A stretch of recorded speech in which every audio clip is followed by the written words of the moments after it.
Good morning, all of you. I am Mukhtar Masih from Romila PG College, Rasad Prayagraj. Please, lovely students, I shall teach you about the coordination. So let's see part 13, horizontal diagram. Today I shall teach you about the combined diagram, horizontal diagram, coordination, basic design and informative concept. छात्रों, आज मैं आपको होरिज़ोंटल diagram से संबंधित basic गणित अकादमिक रसायन coordination part 13 के विषय में बताऊंगा कि किस तरह से हम कोई होरिज़ोंटल डायग्राम कैसे ड्रा करते हैं। आपको कंबाइन दिया हुआ है, कंबाइन, ठीक है। इस साइड का जो एरिया है, देखिए आपको मैं एक एक्सिस खींचा हूं, यह आपका एनर्जी लेवल है। क्या है ये? एनर्जी लेवल, और ये भी आपका एनर्जी लेवल है। और यहाँ पर आप देख रहे हैं T2GR T2 T2GR T2 और EGR E, यह एरिया, ठीक है। यह एरिया जो आपका है E और EG, T2 और T2। आपको बता दें, इधर वाला जो एरिया है इस साइड, ये इतना वाला जो आप देख रहे हैं, यह एरिया आपका D1, D6, D9 and D4 high speed in tetrahedral है। इधर वाला एरिया कैसा है? D1, D6, D9 and D4 high speed in tetrahedral है। इधर का एरिया, इधर जो एरिया है वह D1 है, D6 है, D9 and D4 in octa है। किसका है ये? ऑक्टा है। तो इधर वाला जो एरिया है वह ऑक्टाहेड्रल का एरिया है, और इधर वाला जो एरिया है वह टेट्राहेड्रल का एरिया है। तो आप जब भी ड्रा करेंगे ऑक्टाहेड्रल टेट्राहेड्रल का, यानी मैं आपको यह बता रहा हूं कि होरिज़ोंटल डायग्राम टेट्राहेड्रल और ऑक्टाहेड्रल का हम कैसे ड्रा करेंगे। तो यहाँ पर जो टेट्राहेड्रल है, हाई स्पीड का ही जिक्र हुआ है, इधर भी in octahedral high speed, octahedral high speed की चर्चा हो रही है, इधर भी और उधर भी। तो D1, D6, D9 और D4 जो है यह हाई स्पीड है। हाई स्पीड में इधर वाला डायग्राम से कर रहा है, और इधर वाला जो डायग्राम है हाई स्पीड में ही है, ये टेट्राहेड्रल में, और वो भी हाई स्पीड में है बट ऑक्टाहेड्रल केस में। तो बारी बारी से हम समझाते हैं। अभी आपने D1 और D9 का देखा हुआ था ऑक्टाहेड्रल केस में, EG ऊपर और D2 नीचे था। लेकिन जब वही बात हम टेट्राहेड्रल में कर देंगे तो T2 ऊपर हो जाएगा, E नीचे हो जाएगा। दिखाते हैं आपको वहां, ठीक है। देखिएगा कैसे करते हैं।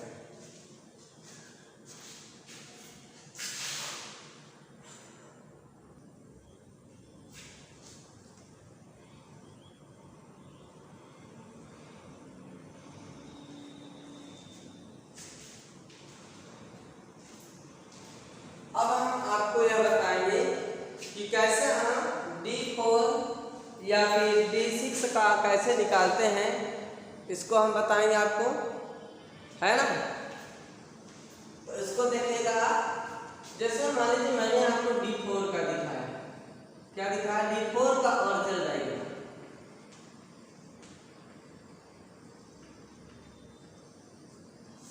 तो D4 का सबसे पहले हमको टर्म निकालना होगा कि इसका टर्म क्या है, ठीक है। जब हम टर्म निकाल लेंगे तो हम यहाँ क्लियर हो जाएंगे। तो D4 का जो टर्म होगा यहाँ पर आपको 5 दिखाने होंगे खाने, 1 2 3 4 5 खाने दिखाने होंगे। dx y होगा dyz dzx dx square y square dz square. यहाँ पे +2 +1 0 -1 -2। अब यहाँ पर 1 2 3 और 4 चीजें हमने दिखाया है। तो आप यह निकालेंगे तो +2 +1 0 -1 प्लस माइनस से कैंसिल यल बराबर 2 तो ये क्या आ गया d।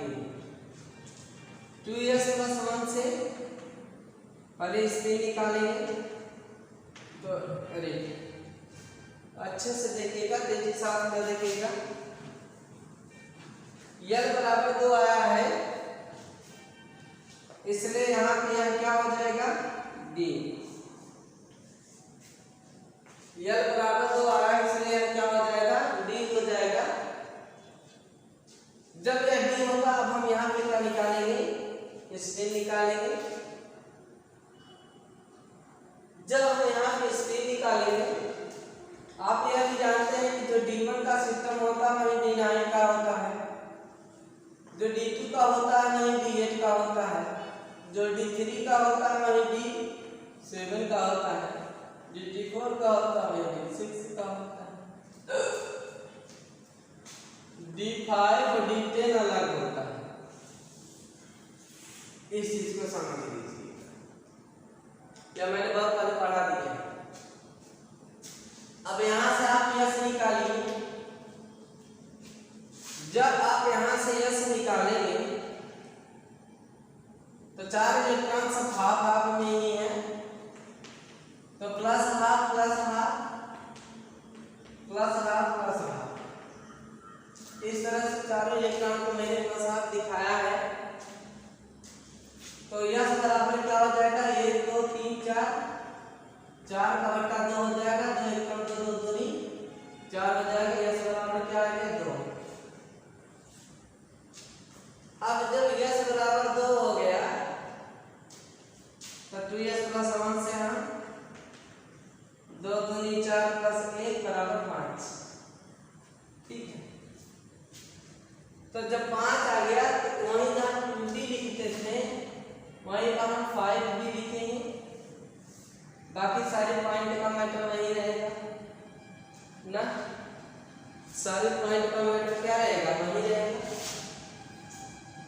डी से यह पता चल रहा है कि ऑक्टाहेड्रल के केस में अगर वही है तो यहाँ 5d होकर के ऐसे ऐसे, अगर यह टेट्राहेड्रल के केस में होगा तो D2 ऊपर हो जाएगा और E नीचे और बीच मीडियम हो जाएगा।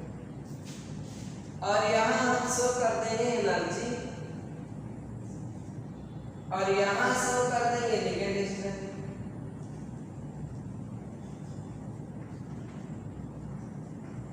ना ये तरीका हो गया।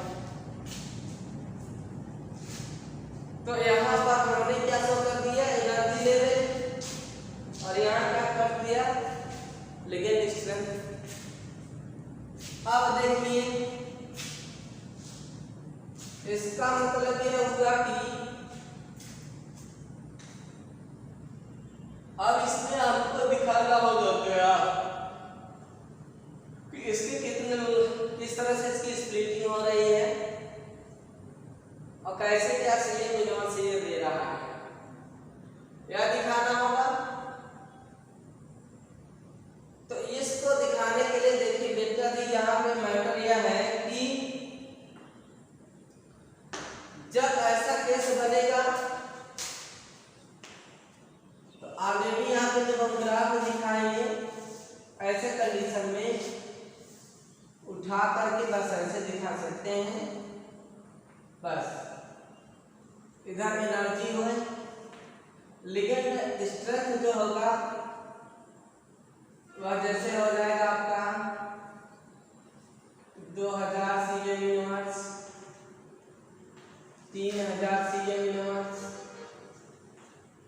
4000 सीएम इनवर्स, इस तरह से है कि नहीं ब्रॉड स्पेक्ट्रम आएगा।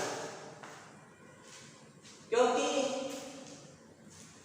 यह जो कूद रहा है बहुत कम, तो जो कम कूदेगा वो ज्यादा दूर गिरेगा, जो कम कूदेगा वो ज्यादा दूर गिरेगा।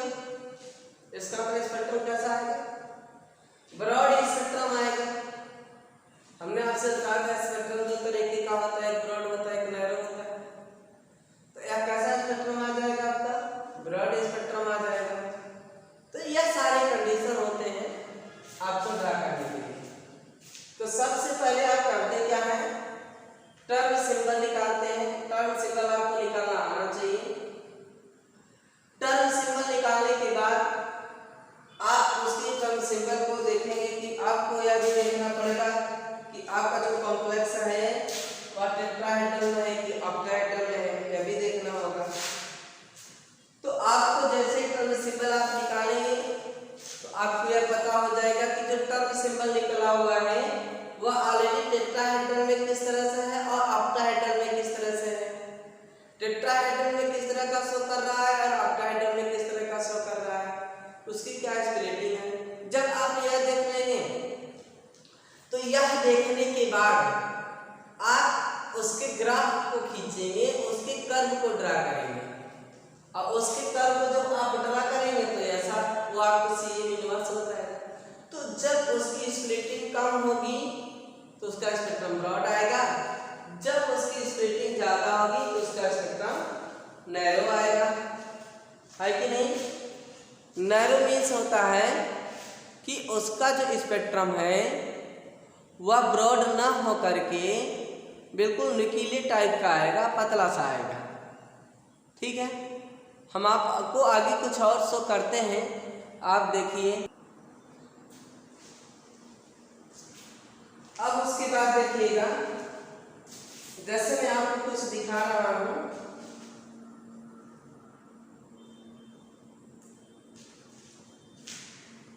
ऑरिजिनल डायग्राम में किसी का भी कुछ देखिए तो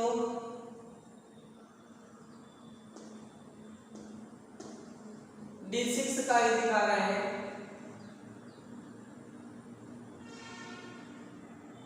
ठीक है,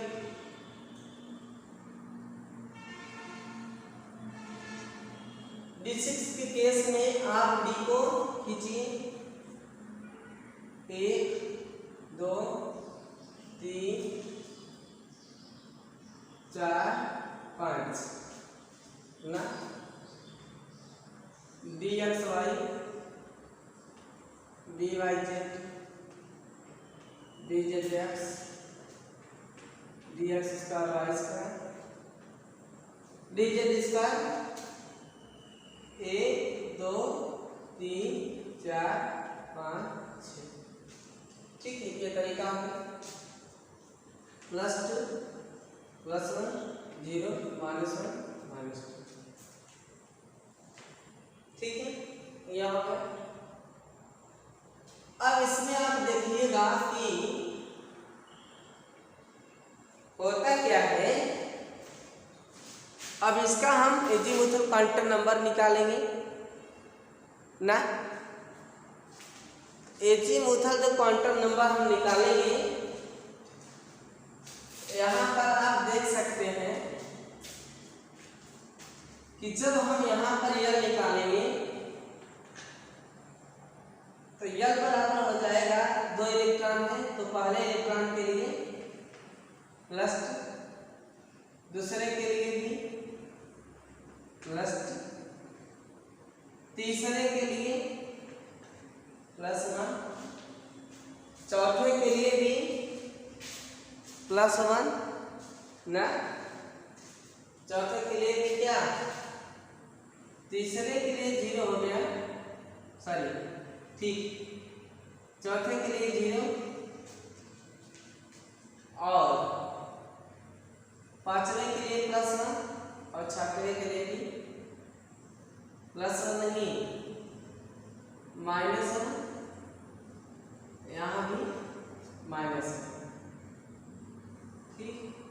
ये तरीका। तो +1 से -1 तो गया, ठीक है। अब 2 2 4, 4 में से 1 है 3, 2 2 4, 4 में से 1 है 3, तो 3 सिस्टम है, तब यह क्या हो जाएगा यह, तो यह बराबर क्या हो जाएगा यह। और जब यह होता है तो ऑर्चर डायग्राम यह के केस में आपने पढ़ा कि होता क्या है, T1G T2G और A2G, ये केस यह के केस में क्या होता है, T1G plus T2G plus A1G octahedral case, ठीक है। क्या होता है ये, T1G T2G और A1G होता है, लेकिन किस केस में होता है, यानी यह के केस में होता है। लेकिन एक चीज और ध्यान देना आपको कि जब हम ऑर्डर डायग्राम D6 की बात करते हैं तो ऐसी स्थिति में D6 के साथ साथ D2 का भी निकालेंगे ना। जब हम ऑर्डर डायग्राम जब D6 का होगा वही D2 का भी होगा, तो L बराबर F आया, यह L बराबर F क्या है, टर्म आ रहा है, L बराबर F क्या आ रहा है, टर्म आ रहा है। तो हमको यह देखना होगा कि इस टर्म का ऑक्टाहेड्रल में हाई स्पीड में क्या टर्म होगा ना। जैसा कि मैंने पिछली कक्षा में अभी पढ़ाया, तो आपने देखा कि ऑक्टाहेड्रल में हाई स्पीड में यह टर्म का टर्म बन रहा था T1G plus T2G plus A1G, ये बन रहा था, सॉरी A2G, क्या बन रहा था, A2G, यह बन रहा था। अब इसी पर मुझे ग्राफ खींचना है, ग्राफ करना। तो आपको हम बता दें, जब हम ग्राफ ड्रा करने लगेंगे तो यहाँ पर या ऑर्डर डायग्राम ड्रा करने लगेंगे तो यहाँ पर हम एक लाइन वर्टिकल खींचेंगे जो y एक्सिस रहेगा और एक लाइन हम हॉरिजॉन्टल खींचेंगे जो x होगा। अब मुझे जो टर्म मिला है वह क्या मिला है, यस भी निकाल लेते हैं। तो यस बराबर plus half minus half cancel हो गया, प्लस हाफ माइनस हाफ, इसके लिए हम प्लस हाफ यूज करेंगे, इसके लिए भी हम प्लस हाफ यूज करेंगे, इसके लिए भी हम प्लस हाफ यूज करेंगे और इसके लिए भी हम प्लस हाफ यूज करेंगे। 1 2 3 4 5 6 हो गया, तो plus half minus half cancel हो गए। यहाँ पे 4/2 आया है जो कि 2 हो जाएगा, ठीक है। अब यहाँ पे हम देख सकते हैं कि ऑलरेडी यह जो आया है 2s प्लस 1 से 2 दूनी 4 प्लस 1 बराबर 5 हो जाएगा।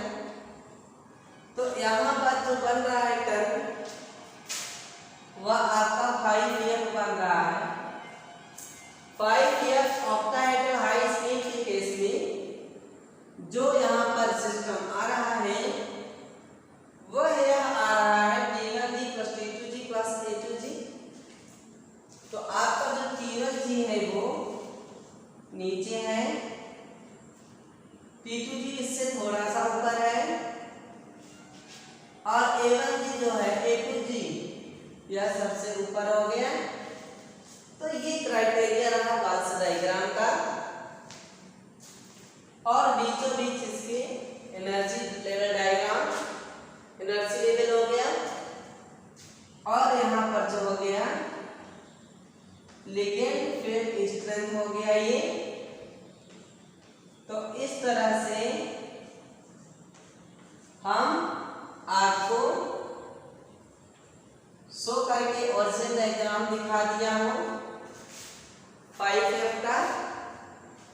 तो जब आपने 5f को देखा है तो कंडीशन यह बता रहा है कि इस तरह से हम D2 या D6 के ड्रा करते हैं। अब यहाँ पर अगर आप इलेक्ट्रॉन की स्प्लिटिंग देखेंगे तो T1G से T2G जा सकता है या T1G से A2G जा सकता है, नॉन बॉन्डिंग से T2G जा सकता है और A2G भी जा सकता है। तो यहाँ पर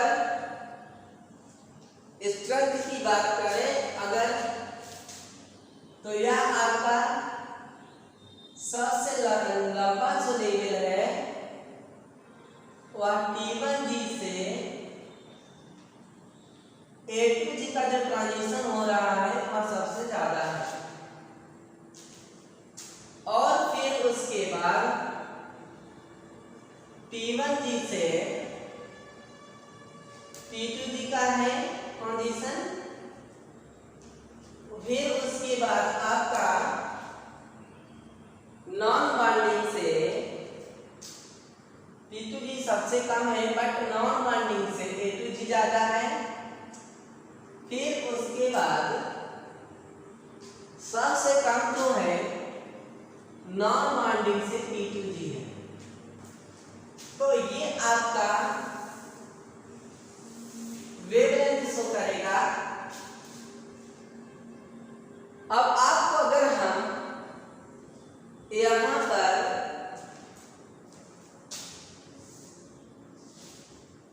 शो कराएं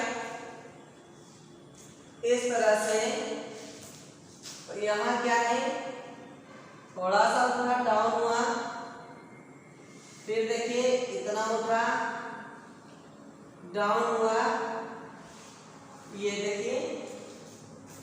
तो इस तरह से ग्राफ शो होता है, बैंड तैयार होते हैं, बिल्कुल राइट है। इस तरह से हम बैंड को तैयार करते हैं, बैंड इसी तरह से तैयार होता है, ठीक है। तो यह सेंडिंग ऑर्डर है और इस तरह से हम बैंड को तैयार करते हैं और वेवलेंथ को शो करते हैं कि किसका कितना वेवलेंथ होगा और वह किस तरह का ऑर्डर देगा, वह किस तरह से शो करेगा। तो हमारे हिसाब से किसी भी सिस्टम का ऑब्जेक्ट डायग्राम ड्रा करने से पहले हमें उसका टर्म आना चाहिए। जब हम उसका टर्म खींच लेंगे, उसके टर्म सिंबल को हम जान लेंगे, तो ऐसी स्थिति में हम यह भी जानेंगे कि उस कॉम्प्लेक्स को यह देखा जाएगा कि वह ऑक्टाहेड्रल में है कि टेट्राहेड्रल में है। यदि वह ऑक्टाहेड्रल में है तो उसके टर्म को हमें ऑक्टाहेड्रल में देखना होगा, यदि वह टेट्राहेड्रल में है तो उसके टर्म को हमें टेट्राहेड्रल में देखना होगा। जैसे ही हम उसके टर्म को उसकी कॉम्प्लेक्स के फेवर में देखेंगे तब हमको यह देखना होगा कि उसके क्या लोअर में, ग्राउंड में कौन रहेगा, ऊपर एक्साइटेड में कौन रहेगा, जीरेड में कौन जाएगा, अनजीरेड में कौन जाएगा। तो ये रहा उसका फंक्शन कि किस तरह से स्प्लिटिंग होती है और वह किस तरह से शो करता है। हमें उम्मीद है कि आपको यह समझ में आया होगा। तो आज की क्लास में मैंने आपको यही बताया कंबाइंड ऑर्डर डायग्राम, कि कंबाइंड ऑर्डर डायग्राम क्या होता है और वह किस तरह से शो करता है, उसके क्या टर्म सिंबल